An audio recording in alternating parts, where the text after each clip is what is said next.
All right, all right, all right. We are going to get started. Let's do it. All right, folks, I used the new ChatGPT model to write my script for tonight. All right, so we're going to delve right into this. Okay. The first thing it says best hosts always start with a question. And so I said, okay, ChatGPT, can I get a few ideas for questions? All right. You know what they said? It says, as a large language model, I've never hosted an event before. But how about you use a question like this? Who here has been to a TechTO event before? Let me see a show of hands. Look around. And now who is here for their very first time? All right, let's give all these newbies a round of applause. That's awesome. Michael, your very first time. How the heck did you end up here at TechTO? Mr. Ron over here invited me out. Wait, your boss told you to come here? In a way, he's my boss. He's my client, too. You know what? The client is the boss, isn't it? Oh. So are you going to be cheering the loudest for Ron today? Oh, yeah. Oh, yeah. The number one way people find out about TechTO is through a friend, and sometimes a client can even be a friend. So if you have a client or a friend, you can let them know about TechTO because we do this every single month. And this is someone new who also found us for their first time today. Is that correct? Yes. How did you hear about TechTO? I found out through him. Okay, and we're gonna go down now. We're gonna track the referral trail. So when you were referring her to come, it's Sophia. What did you tell her? How did you invite her? This is my first time too. Wow, the plot thickens. Okay, let's investigate. Omen, how did you find out about TechTO? Rotman website, public events. The internet, our number 2 referral source. You can find out all you need to know about TechTO by surfing the internet and putting in TechTO. That's the number 2 way people find about us. Now, what will you find if you Google TechTO? You will find out that this is an organization that is dedicated to you, current founders and future founders who are here to build incredible new ways to solve old problems, new problems, and create jobs, economic security, ensure the future of this country, Canada, which I think a lot of people think, I mean, I know you might think this, that maybe there's a government organization out there who's going to save you, but there's no one out there to save you.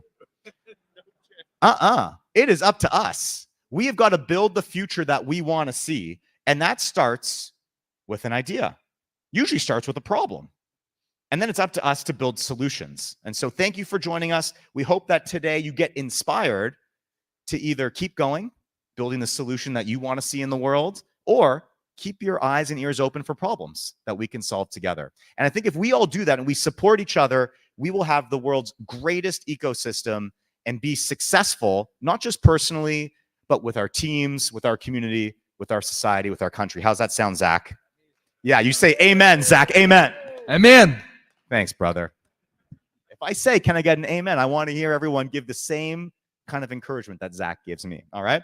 Okay. So this is a phone-friendly event. Okay. Phone-friendly event. So you can have your phone, please, ringers off. Does anyone put ringer? No, I used to have to say that every time. I feel like we know this.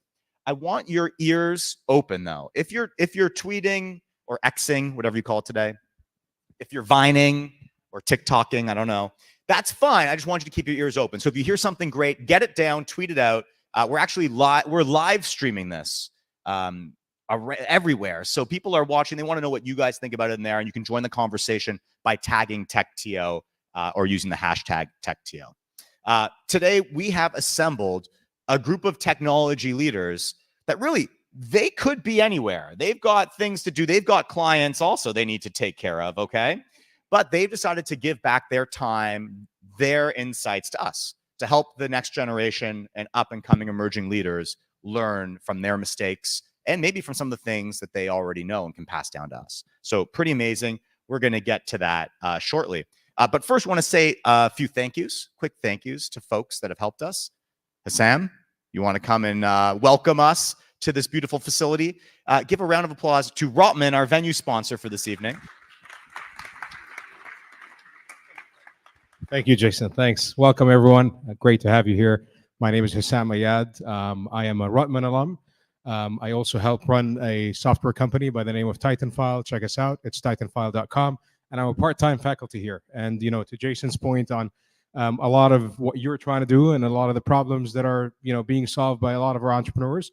We try to do the same here with Startup Rotman at Rotman. We try to help our current Rotman students and future Rotman students who are coming in to join our venture builder, which is called Startup Rotman. And through that venture builder, we help them build and commercialize the ideas for the problems that they're trying to solve while completing their studies. So with that said, I just wanted to tell you a little bit about Startup Rotman because I'd love to benefit from all the great brains in the room of our community. If you're interested in mentorship, if you're interested in mentoring some of our MBA students, please scan the code, submit a mentorship form.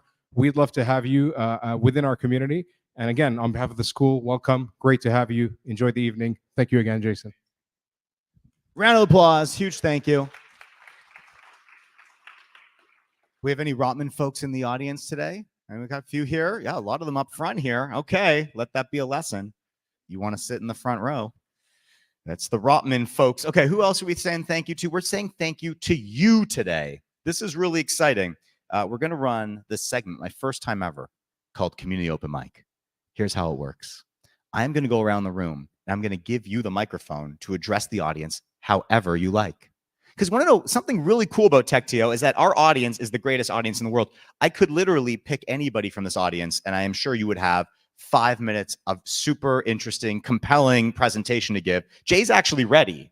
He's ready to go right now if we needed it. But I can't get everybody up every single month. So instead, I'm going to give everyone a lightning round, 10 seconds to address the audience. Maybe you've started something and you're looking for help with a difficult problem. Maybe you have a small win you want to celebrate, like you've raised some money or you've sold a first client or you've made a good hire and you want to share that with the community. Maybe you have a skill that you want to offer to a founder here today, like a very specific, defined thing that you can help somebody solve. This is your chance. The only thing I ask is that if I give you the microphone for your 10 seconds, and some people have pre-negotiated a rate here, that you post it on LinkedIn after. Because this community, yes, we will see each other. There's an opportunity to connect afterwards in person as well, but it's kind of sometimes hard to find, I'm the guy in the black shirt with the glasses, in the back, come find me. It doesn't really work out. But on LinkedIn, if you just tag TechTO, then you can actually open up LinkedIn whenever you want, check out the tag of TechTO, and you can follow up. This is my 100% foolproof way of inflating the Microsoft stock that I've purchased that owns LinkedIn. All right? Sound good? So I'm going to start here on this side of the room. Once I roll past you, that's it. I'm going to take 10 folks. So if you want, set your intention. It can be a little intimidating to get up in front of everybody, but I think you can do it. 10 seconds. Who wants to show us how to do it? Mike, you want to do it? All right, you can do it. Stand up, please. I'm Michael Bolton. My job in life, I've realized in my dying years, is to help make testing cool again so you can defend yourself against risk from the problems that might be in your product. Most testing these days sucks, and we all know it because we're all inflicted with these terrible bugs. Let me know if you want to talk about testing. Let's give him a round of applause. Now, Michael, as the guinea pig here, the first one of the night, you open to a little bit of feedback. You open a little bit. It's okay. It was over 10 seconds. It was over 10 seconds. 22. 22 seconds. So that's the first one. We want to keep them to a tight 10. Second one, it was the old come find me to talk about testing. What do we want to do instead? I want to tweet it out on LinkedIn. Tweet it on LinkedIn. That's exactly right. You nailed it. That's right. That's right. Just search it on Alta Vista and then you can tweet it out on LinkedIn. That's exactly what we're going to do. All right. With that, we're going to hold all of our applause to the end. Then we'll do like a huge applause for everybody. And that way it's like super fast paced. And like if 10 seconds you don't like it, don't worry. It's over really quickly. Move on to the next one. Okay. You ready? Here. You ready? We go. You got this, Ben. Hey guys, I'm Ben. I'm an ad tech recruiter, digital media programmatic. I'm looking for people for great candidates. Hold it. Hold it. We're going to give it out at the end. He's going to put that. He's going to tweet it on LinkedIn right now. So if you are looking for a job or you are a company looking for talent, you're going to find them on LinkedIn.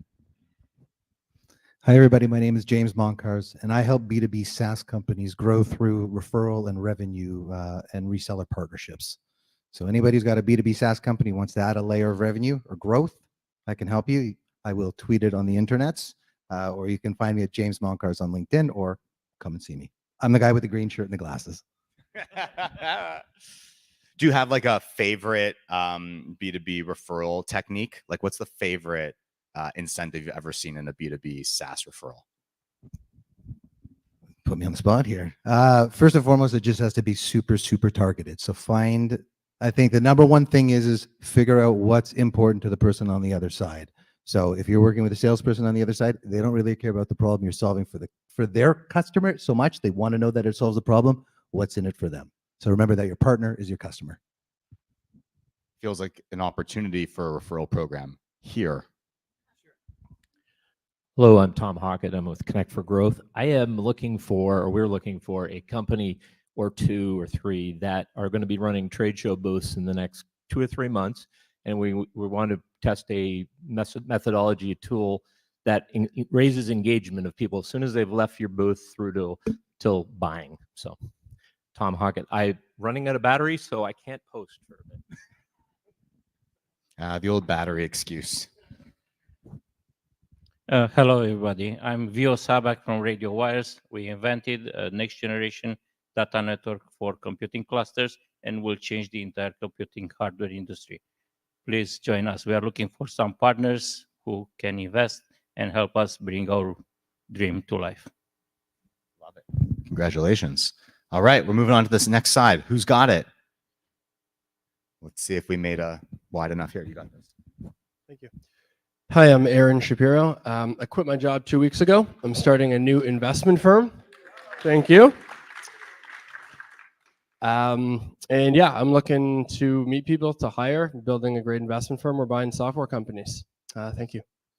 I thought you were going to say, I'm looking for money to invest. I was hoping for that. Yeah, no, that's awesome. Congratulations. A lot of people writing down that name right now.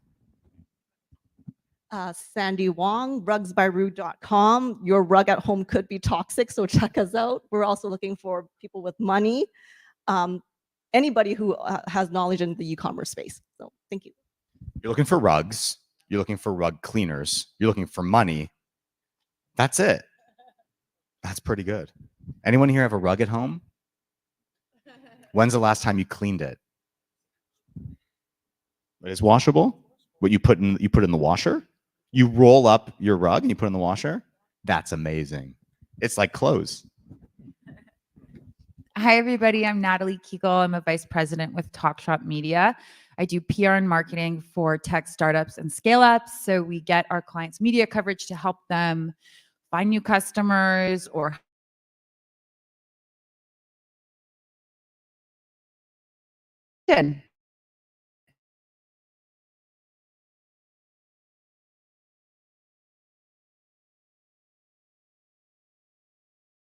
We do custom software development, and we work with a lot of funded startups, and we work with large enterprise. So if anyone is looking for an innovative partner, come and see me. It's Chantal Bouchard. Find me on LinkedIn. Thank you. Hi, guys. My name is Yuri. I'm from Descree. Jason, thank you very much, and Alex for the intro today. We are a backend development system, so if you're taking your MVP or any of your integrations, API connectors, and you're building and working on them, we'll speed it up, we'll take your cycles to the next level, and we'll save you a lot of money. We'll post it, of course, on LinkedIn. Hi, everyone. My name is Margot. I'm the co-director of a pre-seed nonprofit accelerator called Founders Boost. We're constantly looking for speakers, mentors, or sponsors. Our demo day is June 3rd at 1:11. We'd love to see you there. Hi, my name is Michael Gerlametto. I run a tech-focused accounting firm called Modern Controller. If you need accounting or fractional controller services, Modern Controller on Google, and you'll find us, and I'll be the person to reach out to you, and I'll be here too. Do you have any illustrious clients that you want to spotlight today? Our favorite client is Uplink, run by Ron Benegby right over here, shaking his head. Now, you just broke client confidentiality, sir, so we're going to have to ask you to leave. No. Hello, everybody. Who's had an issue communicating between technical team members and non-technical team members here? Can I get a raise of hands? All right. My name is Sophia. I've studied at the intersection of science and business, and I can help you out. Reach out to me. Mysterious methods. Okay, I did miss a couple people, but that's why we're going to do this exact same thing again next month. So now can we get a round of applause for everyone that had the courage to stand up and share? How cool is that? That was awesome. And so there's a bunch of stuff now on LinkedIn. So if you pop on LinkedIn, you see the tags, you're able to see everyone that presented. And if I missed you, you can still put it up on there. Plus, at the end of today's content, the knowledge, once our brains are all bigger, we're all going to go to a very secret after party, of which I will reveal the location only to those who make it to the end, where we can discuss. Shh, it's secret. Where we can continue the conversations and do more of this in real life. All right? Does that sound cool? Cool. And with that, Alex, this is going to be great. I'm going to hand over the show to the brains behind TechTO. You might have thought I was the brains. Now, I'm just the face. I'm just the wheels. But the brains behind TechTO is going to lead us through some in-depth content. Who knows what he's put together for us today? He's like the wizard behind the curtain. And he's going to reveal to us the magic of startups and tech. Put your hands together. Bring up the energy for Alexander Q. Norman. Yes. It's my hype man. I bring Jason wherever I go. My kids don't believe anything he says, so please ignore him. We're going to get onto the presentations for tonight. For people that it's your first time here, we love you to meet someone new, but we also want you to learn something new. So now we got four people in the tech ecosystem that are going to share some knowledge. And we're going to start with, we got Connor, who's a veteran, who's worked in many difficult industries and is CEO of WiseDoc, a company that's taking on insurance and claims. Can you come please share some knowledge? What's up here? All right, super excited to be here. And why is that? It's not even cliche. 6 years ago, when I started ideating on my business, this was the first community meetup that I was actually at. Like, it's impressive on the full cycle with perseverance and support and where you can take a business. So I'm really excited to share my journey, some of the value props that I've learned on scaling a business that was 80% Canadian based, and now we're 80% US based, and we're expanding globally at a 3 to 5x growth year over year. So really excited to be here and share my story. So who am I? Connor Atchison. I'm the founder and CEO of WiseDocs. So what is WiseDocs? It's an insurtech platform that summarizes, indexes, and organizes medical records for back office and offshore work. And I'll get into some of the details on why that isn't the sexiest space, but it's really important. So where did my journey start? Veteran, but 12 years in the military, 6 of those years as an infantry officer. And then I switched over to health administration. And it was during that time in my tenure in health administration, running hospitals and claims functions, that I realized there was a real big problem. And the problem was the manual process. Why were we actually going over physical paperwork with tabs and sticky notes when this could have been digitized? It was absolutely ridiculous. And then it really hit home when I actually had to go through the process myself. And my short-term disability claim took 18 months, which makes absolutely no sense. And that's really where I picked up the torch to say, someone's going to solve for this and help veterans. Well, I thought I could sell a product to veterans, and they don't really care. B2C is something that is such a hard market to get into. And after 2 years of building the business, we had to pivot. And we found an opportunity on $1 trillion total addressable market. And that's really what we've doubled down on and expanded in all different aspects of claims, from workers' comp, every aspect of insurance, P&C, and disability. So how do we find the niche? This is the hard part. I've always thought, you get an idea, get something that's sticky, the market wants to buy it, go. No, you have to go deep. And really what we found, it wasn't just the claimant and the claims adjuster relationship, that 20% that sits on the top. It was what actually was deeper, what was beneath the iceberg, beneath the tidal pool. And that 80% is an immense stakeholder relationship and ecosystem. And when you can find that and double down on it, that's where you can actually get the most traction and the opportunity to create value. And this is where really what we've focused on in those 4 segments that I addressed earlier. So building a strong value prop's next. Once you understand what that ecosystem is, go deep. Hyper verticalization is critical to driving business value. And I'll get into some of the coming changes and the trends that we see with AI, and how do you stay in front of that? How do you just not wrap an LLM or an SLM around something and try to sell some superficial product, but create value? And that's where we looked at it. How do we just focus on 2, 3, 4, 5 things, do it really, really well? That's the trick. Don't try to boil the ocean. There's so many incumbents, there's so many competitors that are trying to do everything, but they're going to choke on that.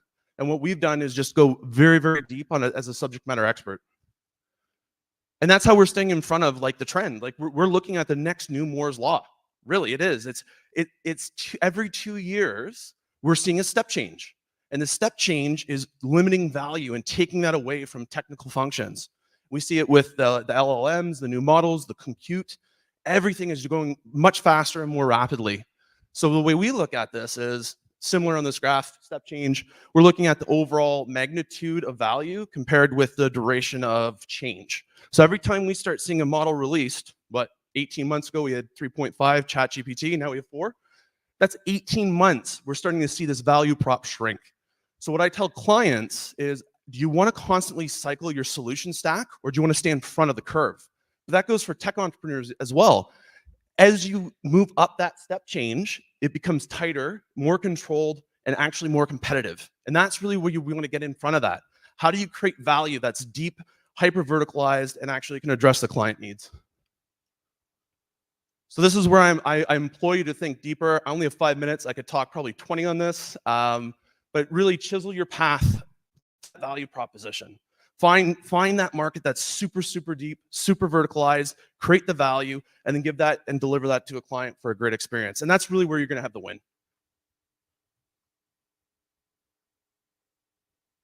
And if you want to talk to me, I'll be around after, or you can reach me at wisedocs.com or LinkedIn. Thanks, everyone.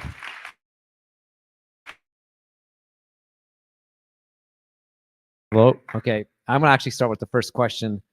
Can you give us an example of how you're hyper verticalized and hyper focused and have an insight or something that lets you win insurance companies? Great question. So what we've seen in trends and with competition, how you differentiate, everyone's trying to look at things on a horizontal plane, right? So if we can actually look at this in a way, what is the core function? It's the medical record. How do we look at a PDF, unstructured data, and understand that in and out and compartmentalize it, but spread it across verticals? So that's the trick. Find that thing that you can do really, really, really well, and then build on it. Don't try to do everything at one time. And that's kind of where we stuck on it. It's the medical record, understand it, know it, have the subject matter expertise, and then drive for a great value on product. Thank you so much. So don't you think the smart contracts will make the conventional medical examination obsolete in 10 years or 15 years? So that's a great question as well. Is the thing is, you're always going to have some type of human function, right? There's always going to be a doctor, a lawyer, an adjuster, because that is a professional aspect. You're not going to have something that's fully automated with AI alone. It's a tool. It's a value add, and I think that's where we have to look at this trend that's moving so fast. How do we bolt that on? How do we make that as a module or wrap it? And that's critical.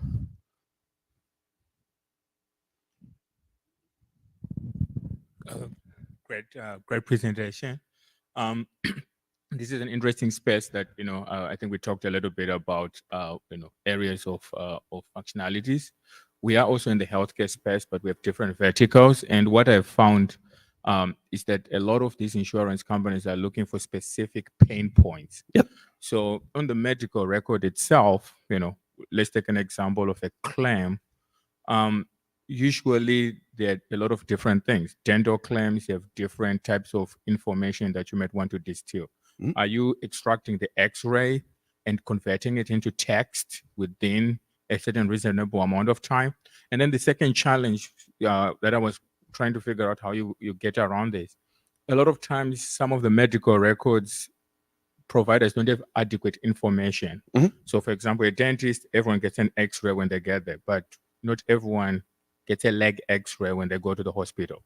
So, how do you make sure that your hallucination rates are lower, and are consistent with your plan? So amazing technical questions that we'll take offline because I could talk again 20 minutes to this. But at a high level for everyone in the audience, what we looked at 5 years ago when we started wasn't with these LLMs and the new off-the-shelf technologies. We built everything proprietarily, and we have our own machine learning pipeline. Then with GPT 3.5 and some of these foundational models, we were able to stack that on, and that's really where you get the lift. And what you have to look at is how do you combine these modules to get the right output? So there's not one silver bullet, and I think that's a fallacy. Everyone thinks, well, I'll just add regs to it, it'll prevent hallucinations. We've seen it with just, for example, lab reports. None of the LLMs can figure out lab reports at all. So you have to build NLU, NLP, look at software as a solution, and then layer it in. And that goes back to the tooling. And I think that's the win. That's the value that you create in the industry.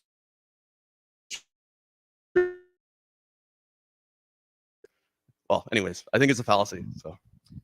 Last question, unless there's any other Wise Docs competitors that want to ask more detailed. Hi, I'm Mohit, and I work in insurance actually. So I love the product. It's amazing. What I'm curious about is you're dealing with such personal identifying information, right? The privacy is so important, and I know from my work that we take it very seriously. So when you were a young company, how did you get past the gatekeepers that are the IT and compliance? Yeah, so I think that's so important, and that slows down or speeds up your deal cycle, right? What is your GTM motion, and how are you actually moving it? I think there's a lot more. 2 years ago, insurance companies are like, I don't want to do anything with AI. Last year, it just seems like everything opened up. We need a strategy, kind of like COVID. By a year after, from a corporate structure. But I think really when you look at it from a privacy aspect, start with security in mind. Coming from the military, OPSEC, operational security was critical. Build everything around that with best practice. Your NIST protocols, all of your data residencies within your Patriot Act domains, which is essentially Canada, the US. Look at de-anonymizing the data. There's all kinds of strategies you can layer in to just have best IT practices. But that should be the foremost of the triple constraints on how you run the business with PHI. Thanks, Connor. Round of applause. Thanks. Okay. Different than my agenda. So I'm not ready. Yeah. Well, next speaker is Fatima. She's ex-Shopify. She ran the platform there and then decided, hey, I work at a large company. Will it be better than working at Shopify? Starting a company. So Fatima, please come up and share some knowledge. All right. Okay, I'm actually so happy to be here because I went to U of T. I was in the Rotman Commerce program. Okay, I didn't, sometimes I know some of you MBA students are like, it's not the real Rotman, but whatever. Anyways, and I loved it. And I love this campus. And it was the beginning of my entrepreneurial journey actually started here. I built a nonprofit at the time that I wasn't even planning to talk about, but remembered as I was walking the streets.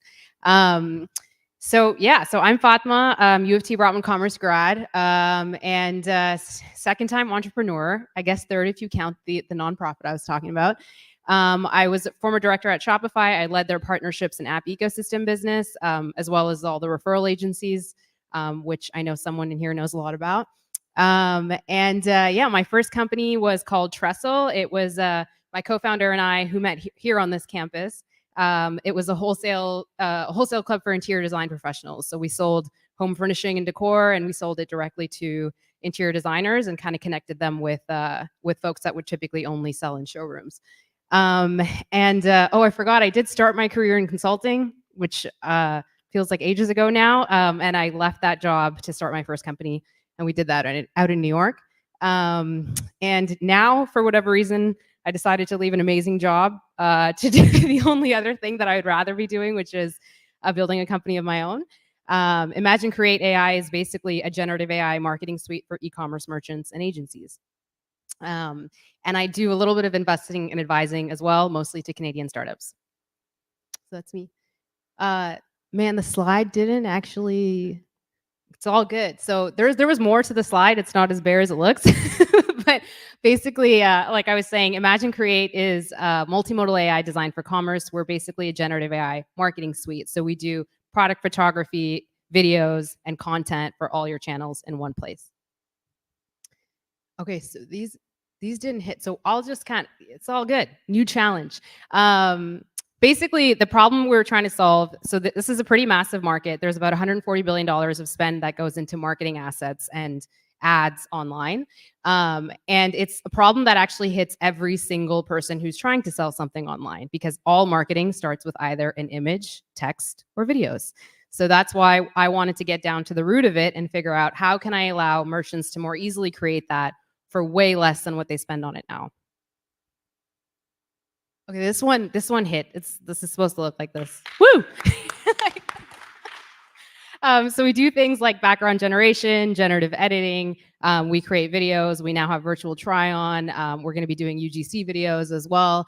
And the idea is we integrate wherever you sell online. So it's one-click integration for wherever you're trying to send the content. So we've got the like the early stages of the product launched. Some of our early customers live. We did an early round of funding in January of this year. I have a team of 5, heavy focus on R&D, so researchers and engineers.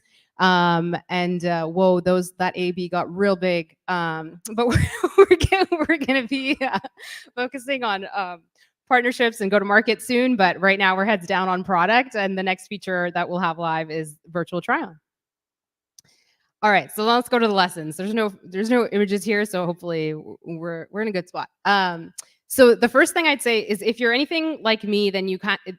Like I was one of those people who had a lot of entrepreneurial energy, but I didn't really know where to put it. I didn't know like what idea to focus on or what to do, and I was always like, I just needed some direction to put my energy in. But now that it's been a few years, I would say when you're picking an idea, pick something really like that you know something about. And I'll give you sort of a story of why. So the first startup that we did, Trestle, my friend and I were really looking at the data around the growth of e-commerce. And what we noticed was that the home furnishing vertical was starting to grow at a faster rate than apparel. And so we were like, okay, this is really, really interesting. Like this is a good time to kind of enter this market. But neither of us knew anything about interior design, home furnishing, e-commerce, any of it. And so I was really proud of how much we learned and how quickly, but we didn't have a head start in any way whatsoever. And so this time when I was building, I really thought to myself, like, what do I spend a lot of time already thinking about, or what do I know? And honestly, the first thing was actually taxes, because I think a lot about taxes and they really frustrate me, but I was like, I don't think this is where I want to, do my life's work. And so I thought, okay, what's the next thing? And it's commerce. Like I've tried to sell stuff online. I worked at Shopify. I've been in the space for a very long time. And I thought to myself, what do I know about commerce? Well, I know that it really comes down to you need a product to sell, you need to be able to sell it, and you need to be able to get it to your customer. And the middle part is massive. And so that's why I decided to focus on that. So I would say really just think about like, where do you already spend your time? Okay, so think globally, even if you're building locally. I'll give 2 examples around this. One is when you expand your thinking, I'm sure everybody in this room is already like this, but sometimes people need to hear like you really need to get out of like the environment that you're in to understand what is going on in the rest of the world, because it helps you kind of see the future before it's where you are. And it also broadens your perspective on like talent, culture, operations, a whole lot of stuff. So I think like I love Toronto and it's given me so much it's made me so much of who I am today. But I think a big reason that I can give back to it now is because I got to experience different places as well. So, like when you spend time in other places, whether it's other markets, whether it's, Silicon Valley for a little while, or it's like totally other part of the world, it kind of just helps you see like what's going on in different places. And you learn like not only just like where tech is moving, but also how demographics are different. Like when I was in the Middle East last, in a few of those markets, most of the population is under 30. Whereas in our case, our population is mostly aging. So the products that you're going to be like, the problems you're going to be solving for different markets look really different. So it's just good to keep that perspective. The other thing is hiring. Or whatever you're trying to get done, really like think about the fact that the workforce is very global now. It's very accessible. And honestly, with the help of AI, it's even easier now because there's a little bit less friction when it comes to like language barriers and helping, like helping people understand each other.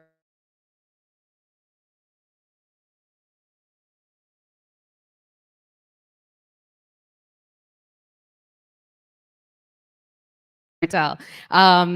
Jason is clearly a master at it. We've seen that today. But I would say, like, regardless, if you're planning to start a company, and honestly, even if you want to be successful inside someone else's, inside a company, this is a really, really important skill to get funding, to help people understand why they should join you as early employees, to help customers understand why they should bet on you early.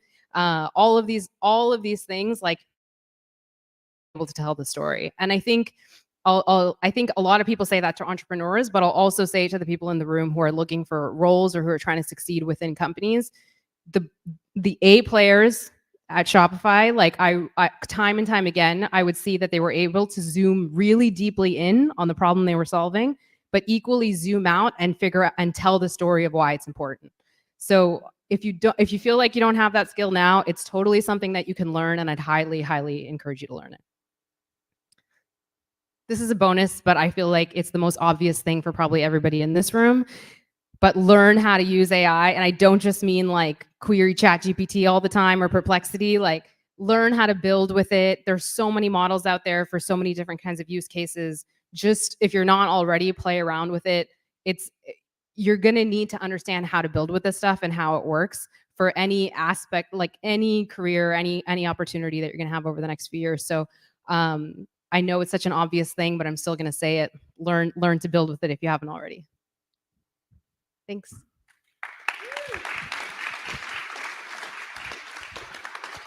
Yeah. Go back one slide. Yeah. So questions? You want me to ask the first one? I always have the first one. You talked about learning how to storytell. Yeah. And I think that's an important advice, and we've heard that often. How do you learn? Because it's like, you seem to be a natural storyteller. So I don't know if you always were, but what tips do you have to give to someone that doesn't feel comfortable as a storyteller and how they could learn it? You know what's funny? I was thinking about my consulting history just because we were talking about consulting earlier. For the first partner that I worked with in consulting, he said to me, whenever you're in front of a client, he said, tell them what you're going to tell them, then tell them, and then tell them what you told them. I thought that, I remember being like, okay, like, really? But if you kind of extract that, if you feel like it's not natural and you kind of need a bit of a formula, I do think there is something in people remember things in threes. So if you can simplify what you're trying to say into almost like, like a 3-step story, you can articulate what you are going to say, then you can go through the 3-step story, and then you can summarize it. I know this is such a tactical, strange thing, but I still remember that because I notice it in sometimes when people are telling stories that framework is actually there. So it's a bit of a tactical answer to your question, but. Great presentation. I had a question back on one of your earlier slides. You talked about your team a little bit. Yeah. You say you have 5 people. Most people, one of the things you mentioned is you have some researchers on the team. And I'm really curious, like, how that came about, that you ended up sort of bringing research into that team as early as you did. Yeah, sure. So, I mean, the real story. So I spent, the second half of last year in the Bay Area. This is a very randomly serendipitous story because I thought I was looking for like an engineer to join me, but actually at a tech event, I met someone who became a good friend of mine, and I was showing him what I had built. I was like, this is what I'm planning to take to market. And he looked at how I was working with the models and all that stuff. And he was like, I spend like all of my time researching this stuff, and sort of gave me a few pointers in terms of like how to fix things. And then we started working together lightly, and then eventually he joined the team. So I would say initially when I was building the MVP, because I really wanted to just get something out the door, I wasn't necessarily thinking about research right away as much as I was the integration layers of making sure that this had product market fit. But very quickly after, it was obvious that if we wanted to have strong proprietary tech, that we would need to have some research in house to make sure that we were using the best models that we could for each use case, but then also doing what we needed to do on top of them for proprietary reasons. Hi, MB here. Hi. How many, although we have Google Translate and other translation services, how many languages do you speak? And how many different languages are you presently working in? I speak 2 languages. When you say currently working in, do you mean like within your platform? So actually, you could translate it into any kind of language you'd want, because the LLM knows certainly more languages than we do. So it could be used actually in any language. And you yourself, how many languages? Just 2. Yeah. And what's your second language? Urdu. Got it. Thank you. For our best presenters, we scramble a slide and we give you some perplexing questions. Okay, got it. That's what we do, just to keep you on your toes. And you're passing with flying colors. That was a stretch. Thank you. This is really interesting. I was wondering, the day you quit your job, how long before you started working on this, how much plan you had, and then doing it now with the baggage you have, and then doing it before, how did you raise the money, if you did? I'll answer the first one. Sorry. The second one, did you say doing it now with the baggage? Yeah, I mean, like Shopify, PwC, Oh, okay. Oh, okay, got having it. done this before. Okay. No, I get it. So the first question, so I actually took some time off at post Shopify. It was an amazing run. But everyone kind of needs a break after a run like that. So I took a few months off. I knew I wanted to build my next thing, but I wanted to be really thoughtful on what it was. At first, I just started playing with building a brand. Then I started playing with GPT 3.5, and I was like, oh, AI is about to change everything. And then started thinking, okay, what bigger problem do I think this technology can solve? So I would say I started working on this idea in February of 23, and I started the company in April of that year, and then launched the MVP in October of that year. Yeah. We're going to do one last question. I know there's a few extra questions, but you can put those on LinkedIn with the hashtag TechTO. Tag us, and Fatima will go. She'll log on. She already told me she'll log on and answer all of them. Yeah. Right? Yeah. I'll tweet up on LinkedIn. Has to be on LinkedIn. Yeah. You have to tweet it on LinkedIn. Thank you. That was awesome. Sorry, Robert. We owe you. Your question will be answered first. So one thing we're going to do after this event is invest in QA of slides, or we're going to get Jason to randomly put the slides together next time. If you enjoy what you're hearing here right now and today, and you have spare time when you're running or taking care of your kids, you can listen to the podcast we produce. We do one called Quick Takes, which tries to get you behind the headlines and explain what is happening and why. And then we do Founders Journeys, where we do Q&A with founders at a later stage. Also, if you have spare time to read, I don't know if anyone still reads today, we have a newsletter that goes out 3 times a week. And the good thing is you're all going to get it starting tomorrow. Tomorrow's Tuesday, right? Our next presenter is Erez. He's the managing partner of McKinsey Toronto. So as we said, we like to share knowledge with our group. And we thought Erez kindly volunteered time to share what he's seeing. And it's a bit different perspective than what we normally have. And I think the only people I know that are busier than founders are McKinsey partners. So we really appreciate you taking some time. Let's hear a round of applause for him.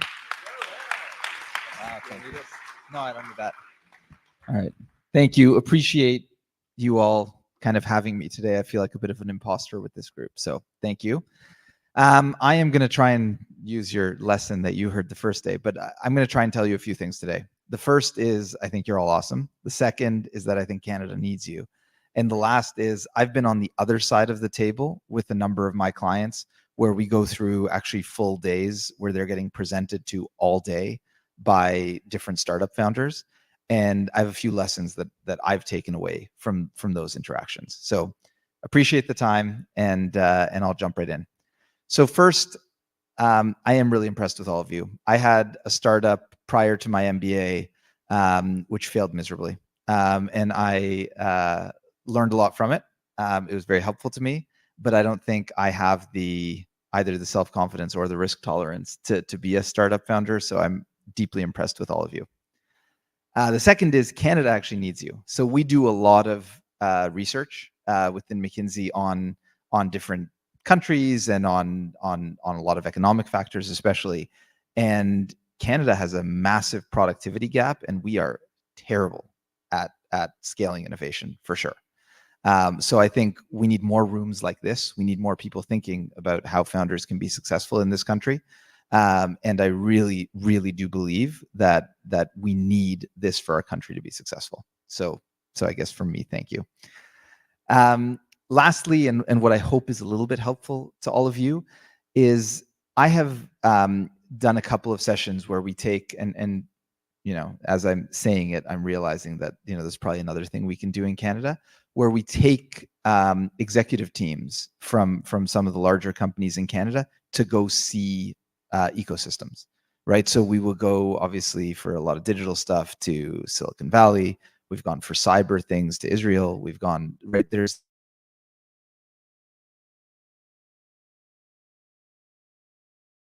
teams to really experience what's going on in that ecosystem. My kind of takeaways from doing that and then debriefing with those clients are that, first of all, any idea you have is probably not that original, and there's someone else working on it. In many cases, several others working on it. Hopefully that's not a shock to many of you. You're probably used to this, but there are just a lot of people working on it. And I think my realization from sitting in a bunch of those is that the difference isn't really the idea.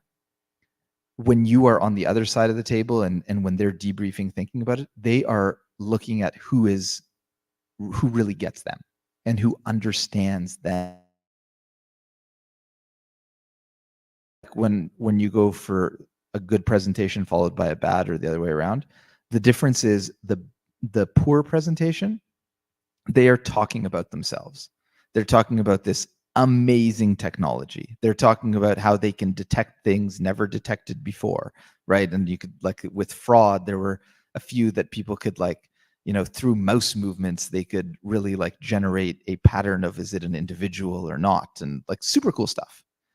And those presentations tended to be really cool, and no one would talk about them after. And the ones that did really well are the ones who said, listen, I've analyzed your financial statement and you have 500 million in fraud. We think that, about 40% of that is, third parties impersonating your customers. And our solution, we think, tackles about 60% of it. And they would leave the room thinking, oh my God, that is at least a $50 million opportunity for us. And they get us. They understand what we're trying to do. And they didn't just come up with the technology. They came up with an answer to our problem, not a cool technology that is an answer to how do I use ChatGPT, right? It is very focused on them. And so big companies are not everything. I get that. And I know that big companies, even if you kind of sell a big contract in, can also bankrupt a startup because they're dysfunctional in a myriad of ways. But when you find the right one, and when you have someone who really believes in you and can kind of usher you through the internal processes, I think they can be amazing. And I guess what I would leave you with is try and really think about it from their perspective, and really show in that meeting that if you have 10 minutes with them, show them that you get them and you get their problem. So hope that's helpful. So the first question I have is, so you can talk about the company, but I think you're also selling to an individual. So how important is it to show that you understand the individual, and what can you make that individual excited about to be your champion? Because one thing to say, hey, we've got this problem for this company, this is a big opportunity, but it's another thing to get that individual excited to take that risk. So what tips do you have on that perspective? Yeah. So I'll give two, and they'll be kind of very different. The first is if you don't have any intelligence beforehand, don't try and figure it out in the meeting. Just if you don't know who the people are and you don't really know what their problems are, play it straight down the middle, because you just don't know, and I think there's more likelihood that you get it wrong than get it right. I would say when this is won and lost is before the meeting. So all of you will have other people in this room who probably know people in different LinkedIn, or find out who your investors know in that specific organization. I think there's a bunch of different ways to figure out who is in the room and what they care about. Or listen to quarterly earnings reports where people talk about these things. There's a bunch of ways of doing it in advance. If you don't know in advance, then don't try and figure it out in the meeting itself. First of all, thank you so much for a great presentation. I think it was amazing. The question that I have, let's say I'm preparing for the meeting with the company that I want to sell my product to, but I don't know yet which out of so many problems that they have my product that can solve will solve for them. How to find that specific problem to which I have to double down on the meeting, and how to do that research up in front. So what should I do? Yeah, it's a great question. Thank you for the kind words as well. But again, I think there are a bunch of ways you can tackle this.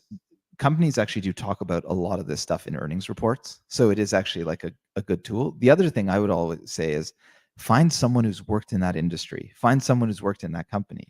Talk to them about it. These things usually are not state secrets. When companies are facing these challenges, everyone knows it. And most companies, especially if you look at the big industries in Canada, the financial services, whether it be banks or insurance, telcos, etc., most of them are facing the same challenges. So if you can probably get pretty good intelligence from someone who's worked in that industry for a while. The question's been answered. That's how good you are, Erez. Jay, you're rolling past someone who had one. Iris, thanks. Great presentation. Thank you so much. My question is regards to what you said in the beginning regarding where Canada is with regards to innovation, and how much we need to work on that. Why do you think that's the case if you were to compare it to other countries? I know, and taking the population element out of the picture, let's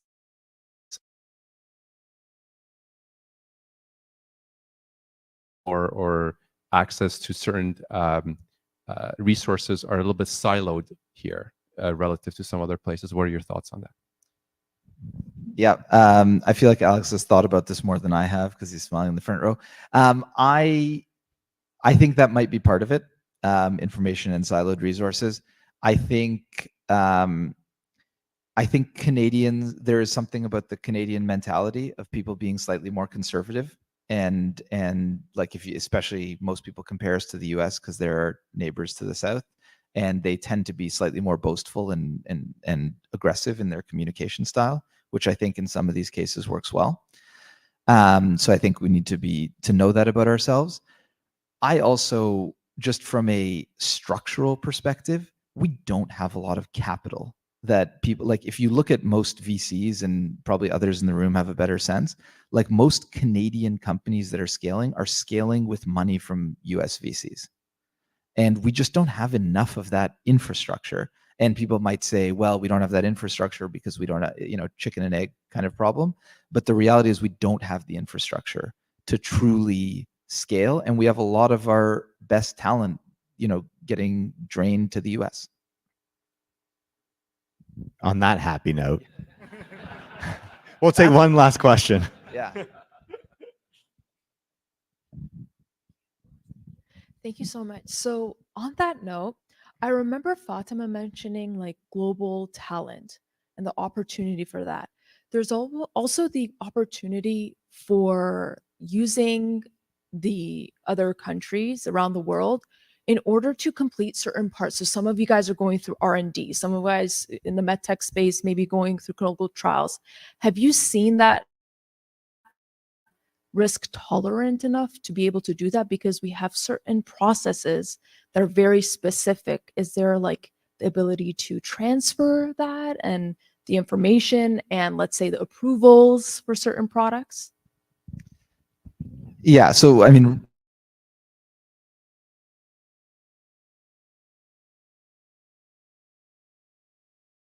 relatively specifically, I don't think the work needs to happen in the location where the governance is happening, right? So I think that is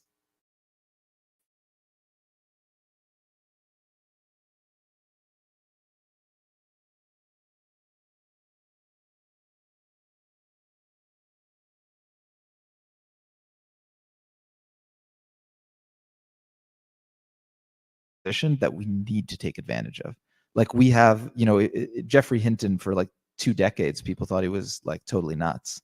And then like compute caught up and now he's like the founder of AI. And a lot of like the talent from his lab, I mean, the largest scale up like AI incubator is here in Toronto, right? We have a ton of the raw kind of components that we need for like a next wave of startups that I think hopefully will scale and will scale here. And like just as a couple of examples, like Google, Facebook, all of them have their AI development centers here within 100 kilometers of Toronto. And like within McKinsey, we also started like we have a capabilities network that we opened here. And frankly, the reason we pushed so hard to open it is because we pay way less for talent here compared to New York, Boston, San Francisco, and we find the talents better. So I do think there's a lot we can do.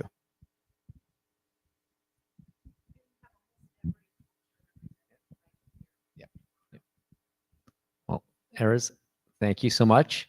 Can we get a round of applause? Thank you.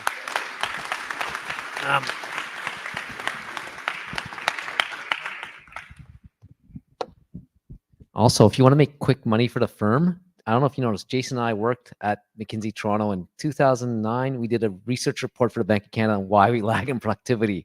And I think you can take that report and resell it to the Bank of Canada. I don't think anything's changed since then. That's one reason we started TechTO for knowledge share. Now we want you to learn something new, but we also want to meet someone new. So why don't you spend 3 minutes, turn around and meet someone you didn't know before you came here, and then after 3 minutes, Jason's going to quiz 2 lucky people to see if they actually met someone new. All right, 3 minutes now. 3 minutes now.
when nuclear submarines started. How do we know someone's going to press the right button? Oh God! And And it's a like- heat map. How often they come? And that's 1 minute left. If you haven't asked the other person, now's the time to ask the other person.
All right, guys, that's enough meeting new people. Come on, that's it. It's time to keep learning.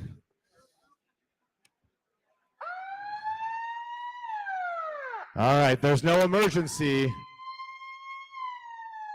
Accept the emergency to learn, to expand our knowledge. There's more to go here, but if you enjoyed meeting someone new, you can meet more new people at the after party if only you knew where the after party was going to be. I will reveal the secret location of the after party if you make it past the fireside chat. It will be difficult because it's Ron and it's Alex. It will be hard to make it. Nothing comes easy, nothing for free, but I will release the secret location after the fireside. Okay, so I did say, Alex did put me on the spot. He said, I am going to audit if you met new people. Now, I don't have to audit you guys because I can see, you know, that's very smart, very, very clever. But I'm going to pick someone who I don't think met anybody new.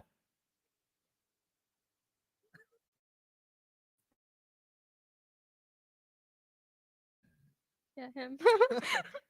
Tell me the truth. Did you come to the event with him? No. I need some sort of artificial intelligence to find out if they're lying or not. All right, I'm going to ask this gentleman. Who did you meet today? Not now, during the, not. This is a fail. You have taken the values of the community and you have disregarded them. And you were about to meet. All right, well, now I got bad news for the two of you. You're going to have to sit through the fireside chat with Alex to find out the secret location and meet new people at the after party. Okay, now we need a success story. Yeah, we feel good? Who did you meet today? You guys, you can stand up. You can. What I'm going to ask you to do is introduce the person you met and a little bit about them, and then you're going to have to do the same. Absolutely. Amin Kanji has been working in digital transformation, business is on the search for a new role. And we had a great conversation about how enterprises are looking at risk management around generative AI and adoption of generative AI. Now, the audit out of 10, how did he do? 10. Now that round of applause here. That is someone who met somebody new. But did he spend the whole time meeting someone and not reciprocating? Let's find out. So Sumit, he's been running VCs and incubators here. He's focusing right now a lot on privacy, cybersecurity, and then we spend a lot of time talking about the AI space. So, and Sumit, how did he do? 10. And have you guys added each other on LinkedIn? Yes, we just did. He just did. Round of applause. This is a pass with flying colors. And how embarrassing to be juxtaposed against this complete and utter failure over here. You guys will make it up to me, right? Yeah, I will audit the two of you next month. All right. We've got a fireside chat, and then we're heading to the after party. Alex? Jason, keep on buying Microsoft shares. You can get those LinkedIn numbers up. Ron, come join me.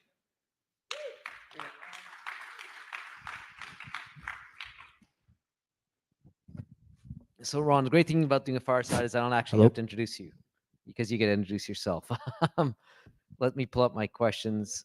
Well, maybe before I get to the actual questions, why don't you give a 30-second overview of who you are? Okay, 30 seconds. So hi, I'm Ron Benegby. I'm founder and CEO of Uplink. Uplink is my 5th startup, and as I've been explicitly told, it's my last. I've had a couple of good runs, very good runs, but I've also had horrific failures. So by no means am I perfect. And at Uplink, what we're trying to do is just change the landscape with respect to small business lending.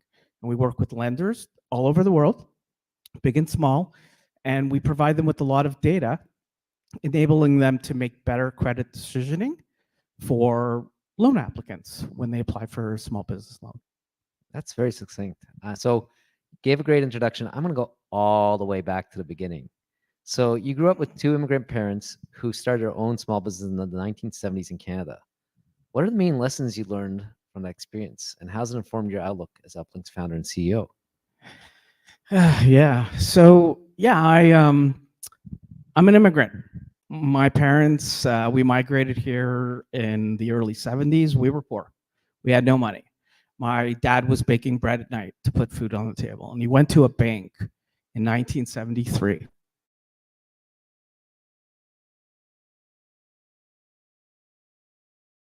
I told him, Mr. Benegby, we really don't lend to small business in such a way, and you really don't qualify. However, I believe in people, and here's $5,000. My dad was able to take $5,000 in 1973, start a small business, which eventually evolved into a medium-sized business, but really became this springboard for our families' lives in a new country. And I share that, and I answer the question this way. It really sets a purpose for what we're doing at Uplink. Small business has always been underserved segment within financial services, somewhere between corporate commercial and consumer and retail. And we are here to basically enable lenders to stay within their existing comfort zone as they lend, but ultimately get to that yes a lot more often. Great. So your parents and their experience influenced you. Is there another person or incident that influenced you significantly? So I'll go back to, maybe I won't say the year, but I'll go back to 2020. No, it was in the 90s. But so I'll go back to that. I was a junior sales rep at a marketing company. We had we just happened to be owned by one of the largest loyalty marketing companies in the world at that time. So we had our Monday morning meeting, and each rep would go around the room and tell how they're doing and share their stories, and I did that, and no different. And who would you know walks in? The president, the global president of this, this marketing company that, we're a part of. And I'm like sitting there shaking, this green sales rep. So everyone did their thing, meeting's over, thought it was cool, ended up having, go to the washroom, and, I'm in the washroom, standing up, my stuff. And who walks in? Terry Ramsey. And Terry looks over at me. That was a little intimidating, or down at me. It was a little intimidating. And he said, Ron, great presentation, lots of energy, but can I give you a piece of advice? And I said, sure. Terry, what can you share with me? Sure, for sure. What is it? He goes, whatever you do, never ever stop putting them in the funnel, because the minute you do, it will dry up. Now, as I share that story with people over the years, people automatically think funnel sales, get as many conversations going, you've got your top of the funnel and ultimately down. But that's not how I saw it. It's not how I took it. For me, what Terry was telling me was, you never give up. You're never content. You're always striving to do the very best. You're always grinding it out, and that's kind of the motto I've been living with for the last I don't know how many years. 5, 6 years. Yeah, 5, 6 years. And apparently there's sorry, gonna go off script. How do you manage when you never give up? So you've given an ultimatum. This is the last startup. So how do you when you never give up make sure you have family life work balance? Yeah, it's not a black and white answer, and it's quite frankly it's not a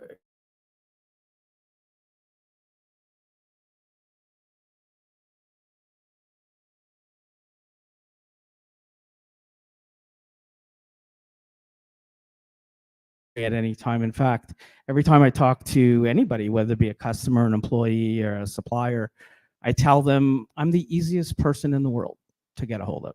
There's nobody easier than me to get a hold of. And candidly, it almost cost me my marriage in 2008. So I wish I could tell you that I've got some sort of secret sauce for how to balance work and entrepreneurship and family, but I'm not sure that I'm the right person to answer that question. Just I was hoping you had some personal advice for me. So because I don't do a good job of it either. You mentioned that not all your startups have been successes.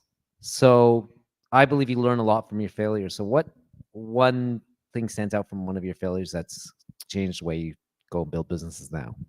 Yeah, well, the only time the big failure I had was actually the only other time I was the CEO of a company. So big crash and burn. And I would say two things. One was I came out of a very successful run. It was a 12-year run, very successful. I came out of there with kind of the wrong mentality, meaning, hey, I thought I knew it all. I thought, look at what I just did with my partner. And that attitude, that lack of being humble and lack of being respectful for the business, any business, was very problematic. But maybe the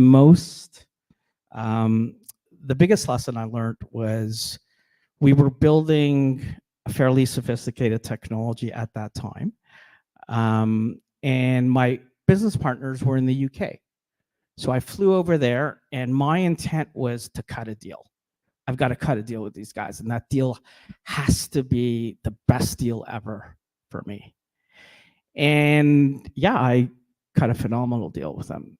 So much so that because the deal didn't involve a lot of cash, so much so that within 6 months, and this is now going back, I think 2010. So, and this is in Europe, keep in mind. So the financial crisis was probably even worse there than it was even over here. Insolvent within 6 to 8 months, which ultimately led to us having to shutter the business. So, yeah, I cut a great deal, but it didn't get me anywhere. And so, my perspective today is a lot different in terms of how I work with partners and how I negotiate with partners and even customers. So that's I'd say, strategic and tactical lesson you learned. Also, when you started Uplink, what are the strategies you thought of or implemented to make sure you have a long-term success with this company? Well, Uplink's a complex business because we sell into banks, and if any of you sell into banks, stop. So just give a timeline. How long is it taking to get your first POC? Oh, yeah. Well, we've done actually okay in that area, but let me put that in the parking lot for a second. We can talk about traction in a minute, but for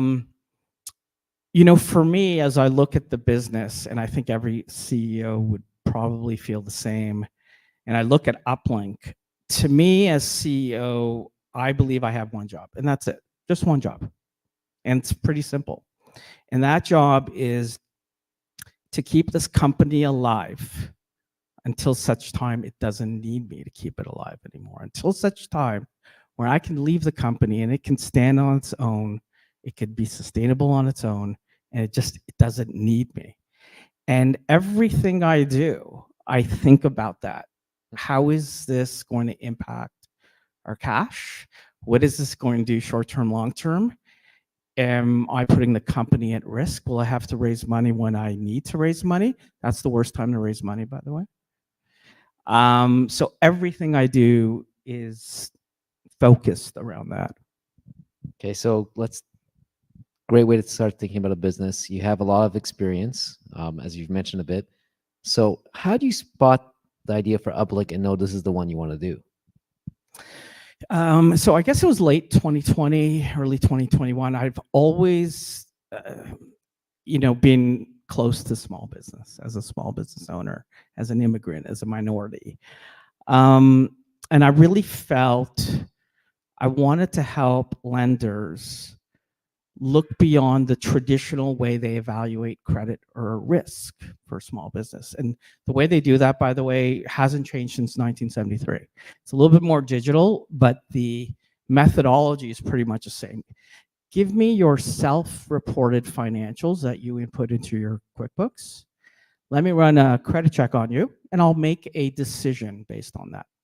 And pretty much that's how all small business lenders lend today. Not all, but a good chunk of them, and certainly the bigger banks who are very, very conservative and risk averse. So I felt, is there a way that I can help these lenders look beyond just the traditional data sets and evaluate the entire picture or ecosystem around the small business? So things like, market conditions, demographic information, etc. And I felt very strongly, actually, that if I went out, raised some money, spent a couple of years in a basement in stealth, hired some brilliant PhDs, and came out of stealth and hired a great PR shop and used a lot of fancy words that, leveraged AI and ML, and said, hey, we've got the best solution in the market, that would not resonate with the buyer I was trying to sell into. And the buyer I was trying to sell into is a chief risk officer at CIBC. I didn't think that approach would resonate with Frank Goose. By the way, I didn't have an answer for that, but how am I going to solve this problem? And fortunately enough, in the startup world, sometimes it's better to be lucky than it is to be good. I mean, ideally, you'd want both. But I was introduced to my co-founder, and we were able to basically leverage his life's work, leverage a technology platform that he had invested over 15 years in building, and move that platform into this new co called Uplink. So now when we go to market, we actually have a very compelling, but our technology has been in market for 15 years. It has served some of the largest and smallest lenders in the world. It has access to billions of data sets and has helped lenders globally lend in the aggregate of over 1.5 trillion USD. So it's pretty smart. We can help you. So that narrative has resonated with the market. So it must have been easy to start the company, raise money. Was it? If it wasn't for this guy, there'd be no Uplink. No. I think everybody knows the answer to that. Yes. But no. So how did you get over the challenge, like starting a company? How do we all do it? We grind it out. We write a good deck. Actually, I wrote the worst deck of all time. I looked at it the other day, and I almost started to cry. I said, "How could anybody give me money? Why did you give me money?" I think for me, it was. I was fortunate because I'd been in business for a while. So yes, again, I know I look very young, but I've been in business for a while. I'd had a track record, and that track record, good or bad, could be verified. And that enabled me to have conversations, which led into some early commitments. And then Once you get one, you kind of get the domino and then so on. And then all of a sudden, okay, you've got some money. You go from there. So let's talk about selling at the banks. You mentioned, hey, it's going to be a process. You got to sell the chief risk officer. Just by the nature of the title, they're probably not they're pretty risk averse.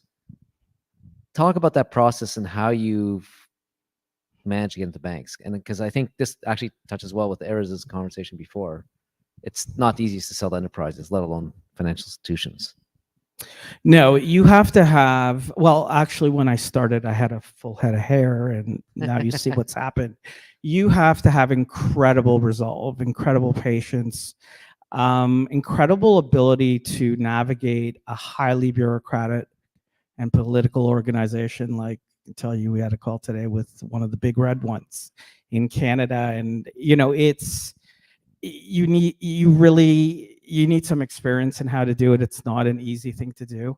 And ultimately, again, going back to Uplink, I felt very strongly that the way our business is set, I mean, we're revenue generating. We charge for like proof of concepts, and we charge a healthy fee for a POC, but that's not our revenue. That's not our business. We wouldn't be in business if we were selling POCs. Our business is being in a live production environment. And to get to that is a long process. So I knew early in the game that I needed money and needed to keep the company alive as long as I can, regardless of what investors said. And so we just, continue to go through that process. We found some early adopters. And I think for any business, when they're starting, it's about one word. It's about credibility. Like when you're selling into a bank, like what's the credibility story, especially as a fintech? Like, you're sitting in front of a chief risk officer. This is a highly regulated environment. Like you have to be credible, being in insurance, right? So, we did everything we could to make sure that the credibility factor was there. In fact, some of our investors today, the former global chief risk officer at Scotiabank is an investor. The former group CEO at Scotiabank is an investor. The current global head of risk and compliance at EY is an investor. The former president of Experian is an investor in our company. So we're able to leverage other people's brands to get that credibility we need within an enterprise environment like a bank. I'm going to do a follow-up question here because I think you talk about credibility. I've seen you do quite a few innovative things to build credibility and buzz in the financial institution world before you had any customers. So can you give some concrete examples? Like, I think you've talked at big conferences. So give a couple examples of what you've done to build credibility. So it makes it more concrete for people here. Well, for us, this goes back to the beginning, and that story I told earlier about building something and then coming out and saying we're the best. Doesn't give you any credibility. And it's funny because a competitor just launched in Florida with that exact same story. And what we were able to do, again, by leveraging an existing technology that had been in market, it had served some very large lenders, and we had a lot of case studies. When we launched our website, at the time, we had something like 9 case studies on our website, which is highly unusual. This is a bit of an unusual story, and it's not going to happen every time.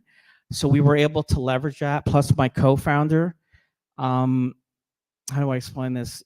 Has anyone ever seen the show, The Big Bang Theory? Great show, by the way, Big Bang Theory. Okay, Dr. Sheldon Cooper. I kid you not. This is Dr. Sheldon Cooper. That's my co-founder. I mean, off the charts. But if you've seen the show, there's good and bad. So we balance each other nicely. But when he speaks about risk and he speaks about data, and when you look at his background, there's a lot of credibility there. So we do a lot of little things in order to create, hopefully, enough to get the bank over the hump and say, yes, this is a credible company. They're 3 years old. but it's credible. I want to soon open up to the audience. I have a bunch more questions. I'll ask one. What would you tell your younger self 5 startups ago? So if you go back in time, what's the one piece of advice you'd give your startups, your younger self? Don't do it. Okay, why not? No, I just want to. No, we had a founder last time. The whole presentation was why you shouldn't be a founder. Yeah. So, you learn every day, right? It doesn't matter how young or old, you learn every day. So this was after my second startup. I was working for a CEO, and I can be a very hyper person, type A. I could come in and I can also like be very frenetic and oh my God, what's gonna go on? And I remember going to his office and he's like looking at me and goes, "Man, you need some medication?" I said, "I'm on it. It's not helping." He goes, "Listen, can I ask you a question?" I said, "Okay." "How do you eat an elephant?" And I'm saying, "How do you eat an elephant?" "Well, why would you want to eat an elephant?" And I'm thinking about it. Okay, if I was going to eat an elephant, how would I eat an elephant? I'm sitting there trying to figure out how I would eat this elephant. And he's sitting there looking at me. He goes, "You're actually thinking about how to eat an elephant?" I said, "Yeah, well, you asked me the question." He goes, No, it's run. It's one bite at a time. And that was a very interesting, that has stuck with me because every time the old Ron or the current Ron, the hyperness, the excitement, I start that feeling, I think of that elephant story. I don't know why, because I love elephants and I wouldn't want to eat one, but it helps me calm down. So going back, I would definitely give my younger self that advice. To not eating, I'm confused. What's the advice? Not eating an elephant? Or to be calm? It's a true story. Okay. Let's go to questions. Hi there. Thank you so much for your very informative. You mentioned something about how you've changed how you deal with partners. I don't remember the exact words you used. You've changed your view. Yeah. Love to hear some examples so we can learn too. Okay. So this guy right here, Michael runs a company called Modern Controllers. Shameless plug for you, Michael. And they were the third company in about a span of 18 months we used for accounting services, like mostly bookkeeping and controllership. So over the period of the first year we worked together, I think it was twice, I went to Michael. He didn't ask. Michael's great. He never nickel and dime me, nothing like that.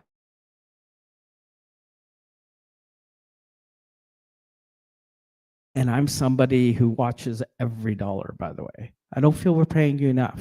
I think we should bump you up to this. And I did it twice. So going back to your question about how I look at things, I look at it that it has to be a win-win for both sides. And I know it's cliche, but it really does. It really does. If you start cutting corners, your suppliers, your partners, your employees, your clients will find ways to cut corners too. And I learned the hard way because I lost a business that I believe at the time we could have sold for well over $100 million. That was completely my fault because I didn't think it through. And I say that for a few reasons, and I can. And I promised I would never lose a business to that again.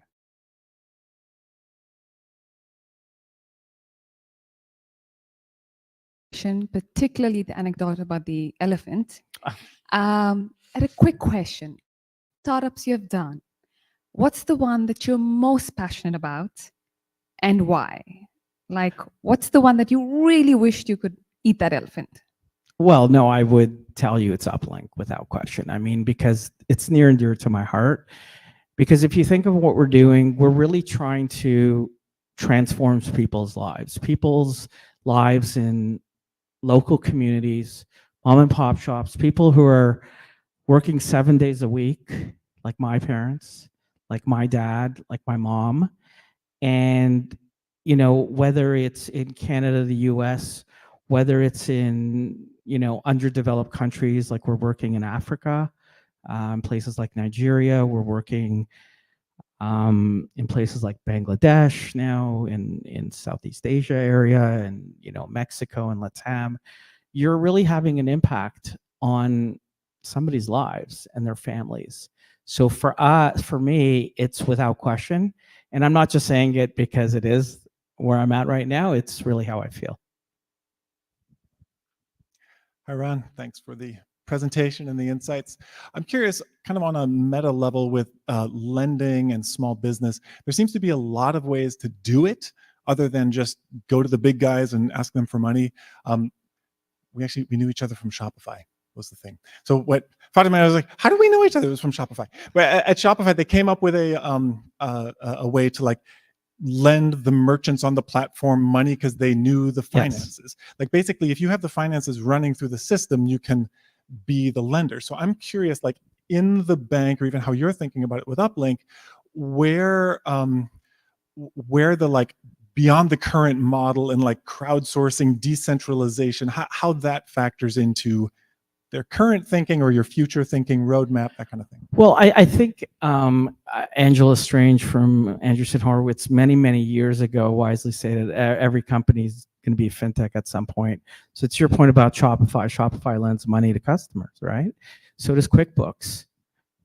Amazon's a huge lender. I mean, you've got all these companies who have relationship with customers. Square, big lender. So yeah, they're on our hit list. But ultimately, if you look at the statistics, the majority of funds today still being lent still comes from the bank. It's well over 80%. You know, if you look at statistics in the US, something like 44% of the GDP comes from small business, yet only 3% is seen on a bank's balance sheet. So there's still so much opportunity out there just with the banks. And with some of these banks, they are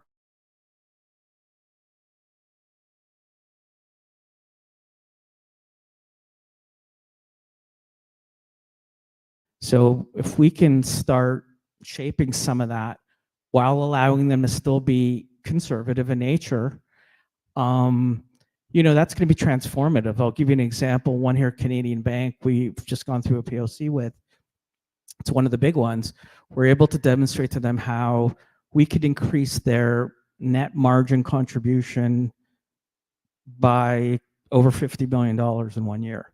So that's material. And what that does is that's we're basically doubling their loan book, just to simplify it.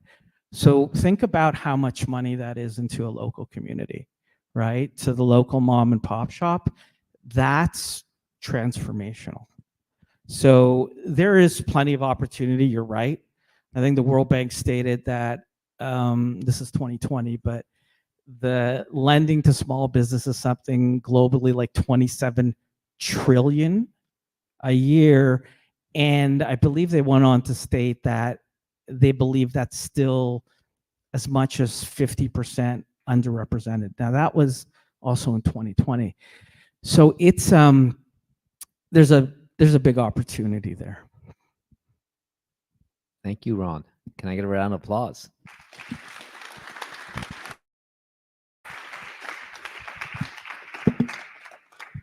I know there were a lot of questions we didn't get to, but Ron is always available. There's no one easier to get a hold of than Ron. So you don't even need to ask him. You can text him, you can call him, you can show up to his house, like however you want to ask the question, right, Ron? It's not even far from here. It's pretty. That was awesome. Everyone meets someone new. Everyone learns something new. Yes, that was really cool. If you want to do it again, we're going to be doing, this is really cool. Our next one in June, it's the summer, baby. We're doing the summer social. I know it was sunny today, so we're going to bring it outside. June 17th, the best collision party there is. It's Monday, June 17th, first day of the conference. We'd love for you to join us.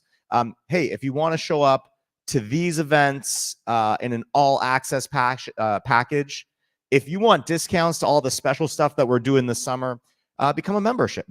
I saw all of you all taking photos. Slow down, guys. One QR code scan at a time. Our members are awesome.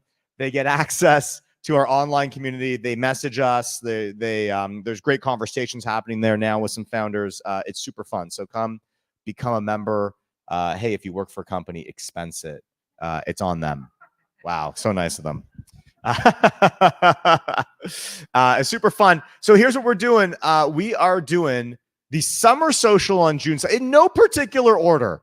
The summer social on June 17th over there. We're back here at Rotman. It's not even on here. In September and October. Mystery venue for July and August. We've got marketing. Oh my God. We've got a virtual talent fair. We're doing a virtual insider social. We've got an e-commerce one. Yeah, you didn't even know about that. You're like, I'll be there. I'll be there. We got a lot of things. Today I like to think of as your gateway drug to the TechTO organization. We get you started here, and then we're going to feed you all the stuff that you really want. You're going to be coming back for more. Some of you guys have been hooked for a long time. Tom, you even got some more juice, and now you can tweet all about what happened tonight. So that's going to be wicked. That's going to be wicked. Come and see us there. And finally, the big reveal. Can I get a lap drum roll? Can I get a lap drum roll? Yes. Where is the after party? Oh, it's a thank you to our volunteers. They were here tonight. Give them a round of applause. The world's best volunteers. Thank you, guys. You guys rock. And we're looking for new speakers. If you want to be on stage, you want to share, you're building a technology product company. Maybe you're doing quite well. You want to share those lessons back with the community. You got to let us know so that we can book you and we can get you on the stage. I mean, it could be open to anybody, but it could also be open to you. We'd love to have you. Let us know, phoenix@techtoronto.org. And here it is. We're going to the Maddie. Some of you haven't been to the Maddie since you were 18, and you know what? It has not changed. Not one bit of it. You have changed. You will see it in a whole new way. And I got to tell you, I was nervous the first time I went after several years, Ron, but we're all going to be there. It's a great place to talk about the things we learned today, to meet new people. I've heard the volunteers have a tradition of doing a shot and then making a business plan, like a startup business plan. It's hilarious. The stuff they've come up with is amazing. We got to do a pitch event just for that. It's awesome. So we're going to walk over. It's less than 8 minutes. I'll roll over. It takes me like 3 minutes. If you don't know where it is, grab a picture. You can also put Google Maps. It's on Madison Avenue. I take the hardest path with the most curbs. That's what I do. But huge thank you. A round of applause for all of you for hanging out with us, for all of our speakers. And we will see you at the after party. Now you can play my theme music. I don't actually have theme music, but it would be awesome if it was queued up there and it just played.